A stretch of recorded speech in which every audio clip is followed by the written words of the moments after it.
Rural inspector Mallesh Yadav గారికి రాబడిన సమాచారం మేరకు రామకుప్పం ఎస్ఐ గారు వెంకటమోహన్ గారు ఈ వెహికల్ చెకింగ్ చేస్తూ ఉంటే అశోక్ లేలాండ్ దోస్త్ అనే వెహికల్లో 3 టన్నులు తమిళనాడుకు చెందిన రేషన్ బియ్యం వెళ్తుంటే పట్టుకున్నారు. దాంట్లో ఒక ముగ్గురిని పట్టుకోగలిగారు. నంద్యాల గ్రామానికి చెందిన ముగ్గురిని, గోవిందరాజు, మాణిక్యం అండ్ అదర్స్ని. వీళ్ళు చెప్పేదాన్ని బట్టి చూస్తే వీకోటకు చెందిన ఆండియప్ప అనేవాడు రామకుప్పం మండలానికి చెందిన కుమార్ నాయక్. వీళ్ళు తమిళనాడు నుంచి ఆ రైస్ని తీసుకొచ్చి కర్ణాటకకు తోలుతున్నారని చెప్పి తెలిసింది. వీళ్ళని అదుపులోకి తీసుకున్నారు. ఈ ఆండియప్ప అనే మీద గతంలో కూడా మనకి అర్బన్ పోలీస్ స్టేషన్ ఏరియాలో కూడా ఇతని రైస్ మిల్ ఉంది.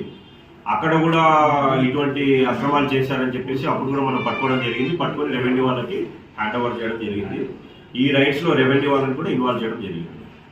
ఈ 3 టన్నుల తమిళనాడుకి చెందిన రేషన్ బియ్యాన్ని పట్టుకోవడం జరిగింది.